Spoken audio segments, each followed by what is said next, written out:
மனைத்தக்க மாண்புடையல் ஆகித் தற்கொண்டான் வளத்தக்கால் வாழ்க்கை துணை.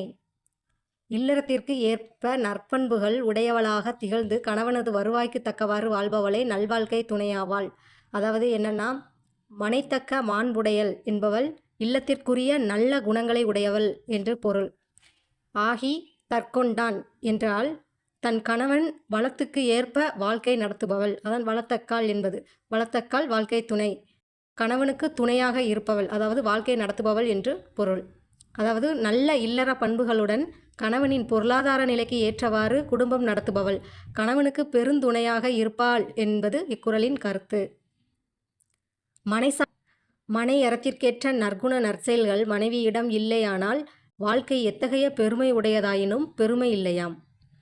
ஒரு வீட்டிற்கு பெருமையை அளிக்கக்கூடிய மனைவி சரியாக அமையாவிட்டால் அவ்வீட்டில் ஒருவரது வாழ்க்கையில் எத்தனை பெருமைகளை அடைந்தாலும் அவளுக்கு நிம்மதி என்பது இல்லை. இல்லதன் இல்லவன் மாண்பானால் உள்ளதன் இல்லவள் மானாக்கடை. இல்லவள் மாண்பு ஆனால் இல்லாதது என் அப்படின்னு என்னன்னா, ஒருவனுக்கு மனைவி நல்ல குணம் ஆயினக்கால் இல்லாதது யாது? இல்லவள் மானாக்கடை உள்ளது என் என்றால் அவள் அண்ணல் அல்லாக்கால் உள்ளது யாது? அதாவது இல்லத்து அரசியாக விளங்கும் மனைவி மாண்புடைய பண்புகளை கொண்டவளாக இருக்கும் பொழுது நம்மிடம் இல்லாததுதான் என்ன? எல்லாமே உண்டு.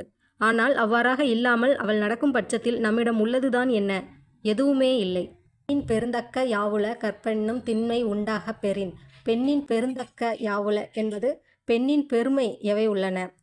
கற்பென்னும் திண்மை உண்டாக பெறின் என்பது கற்பு என்னும் நிலை இருந்தால், அதாவது ஒரு பெண் கற்பு என்னும் உறுதிநிலை பெற்றால் அப்பெண்ணின் மேன்மை வேறு எதற்கும் ஈடில்லாதது. இத்தகைய பெண் அறம் பொருள் இன்பம் ஆகிய மூன்றுக்கும் அடிப்படையாக இருப்பவள். கற்பென்னும் மன வலிமையுண்டாக பெற்றால் அவளை விட பெருமைக்குரியது வேறில்லை. தெய்வம் தொழாஅல் கொழுநன் தொழுதெழுவாள் பெய் என பெய்யும் மழை. தெய்வம் தொழாஅல் கொழுநன் தொழுதெழுவாள் பெய் என பெய்யும் மழை.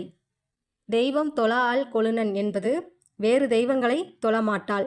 கொழுநன் தொழுதெழுவாள் என்பது தன் கணவனையே தெய்வமாக நினைத்து தொழுது எழுவாள். பெய்யென பெய்யும் மழை. மழை வேண்டும் என்று சொன்னால் மழை பெய்யும்.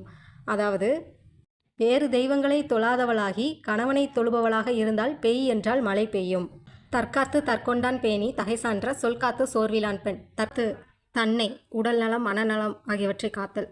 தற்கொண்டார் பேணி என்பது கணவனை பேணுதல். தகை சான்ற என்பது இல்லறத்தின் புகழை பேணுதல். சொற்காத்து சோர்விலாள் என்பது அறப்பணியில் சோர்வடையாமல் நல்ல சொற்களை பேணுதல். அதாவது முதலில் பெண் தன்னை காத்து கொள்ள வேண்டும். நல்ல உணவு, உடை, மருத்துவம், கல்வி, உடற்பயிற்சி போன்ற அனைத்து விதங்களிலும் ஒரு பெண் தன்னை முதலில் காத்து கொள்ள வேண்டும். பெண் வலிமை குன்றுபடுத்திவிட்டால் வீடு படுத்துவிடும். ஒரு பெண்ணை சுற்றியே வீடு சுழல்கிறது. அவ்வாறு உடலாலும் உள்ளத்தாலும் தன்னையும் காத்து தன் கணவனையும் காப்பாற்றி குடும்பத்திற்கு நலம் தரும் புகழை காத்து அறத்தை கடைபிடிப்பதில் சோர்வடையாமல் இருப்பவளை சிறந்த மனைவி என்பதாகும். என்பது பெண்களை பாதுகாப்பதற்காக அவர்கள் தனிப்பட்ட இடங்களுக்குள் அடைத்து அவர்களது சுதந்திரத்தை கட்டுப்படுத்துதல். மகளிர் நிறை காக்கும் காப்பை தலை. பெண்களின் நல்லொழுக்கம், கற்பு போன்ற பண்புகள் மூலம் அவர்கள் தங்களது ஒழுக்கத்தை நிலைநாட்டுகின்ற காப்பு. மகளிரை சிறை வைத்து காக்கும் பாதுகாப்பு பயனற்றது. மகளிரது மன உறுதியாகிய பாதுகாப்பை மேலானது. அதாவது பெண்களை சிறைப்படுத்தி காக்கும் காப்பு என்பது பயனில்லாத ஒன்று என்றும், பெண்கள் தங்களது கற்பின் மூலம் தம்மை தாங்களே காத்துக்கொள்ளும் காப்பு முறைதான் சிறந்த காப்பும் என்று சொல்லப்படுகிறது.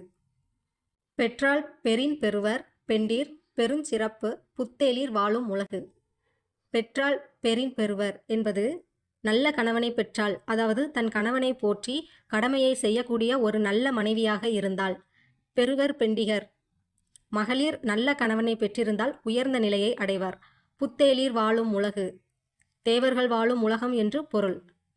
நல்ல கணவனை அடைந்து வணங்க பெற்றால் தேவர்களாலும் வணங்கப் பெறுவார்கள்.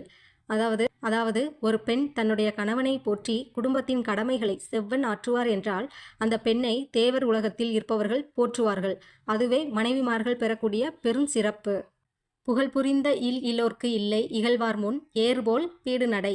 புகழ் புரிந்த இல்லோர்க்கு இல்லை என்பது புகழ்பெற்ற இல்லத்தவர்க்கு இல்லை. இகழ்வார் முன் ஏறுபோல் பீடு நடை. தம்மை இகழ்ந்தோர் முன் ஏரினை போல. ஏறு என்பது சிங்கம், தலைநிமிர்ந்து நடந்து செல்லும் நடை. அதாவது புகழை தேடி கொடுக்கும் மனைவியை பெறாதவர் தன்னை இகழ்வார் முன் ஆண் சிங்கம் போல் பெருமிதமாக நடக்க முடியாமல் போவார்கள். அதாவது ஒரு மனைவிக்கான பெருமையை விரும்பாது இருந்தால் அவள் மனைவிக்கான கடமைகளை ஆற்ற மாட்டாள். அதாவது தன் கணவனை, தன் குடும்பத்தின் குடியின் பெருமையை திருமணத்தின் பொழுது எடுத்துக்கொண்ட உறுதிமொழிகளை காக்க மாட்டாள். ஆதலால் அது குடும்பத்திற்கு இகழ்ச்சியையும் வீழ்ச்சியையும் தரும் என்பது பொருள். மங்களம் என்ப மனைமாட்சி மற்றதன் நன்கலம் நன்மக்கட்பேறு. மங்களம் என்பது மங்களம் என்று பொருள், மங்களகரமான. மனைமாட்சி என்பது நல்ல மனைவி. நன்கலம் என்பது அணிகலம், அதாவது அழகு என்பது பொருள். நன்மக்கட்பேறு நல்ல பிள்ளைகள். மனைவியின் மாண்பே மனையறத்திற்கு மாட்சிமை அளிப்பது. அதற்கு நல்ல அணிகலன் போன்றவள் நல்ல மக்களே ஆவார்கள். அதாவது ஒருவனுக்கு நல்ல மனைவி இருப்பதும் அவளின் நல்ல பண்புகள் ஒரு குடும்பத்தின் மங்களம் என்று கூறப்படுகிறது. மேலும் அந்த நல்ல மனைவி மூலம் நல்ல பிள்ளைகளை பெறுவதே அந்த மங்களத்தின் சிறப்பு என்பது இக்குறளின் பொருள். நன்றி. இந்த அதிகாரம் உங்களுக்கு புரிந்திருக்கும் என்று நினைக்கிறேன். புரிந்திருந்தால் ஷேர் பண்ணுங்கள், லைக் பண்ணுங்கள் அண்ட் கமெண்ட் பண்ணுங்கள். ப்ளீஸ் சப்ஸ்கிரைப் பண்ணுங்கள். தேங்க்யூ.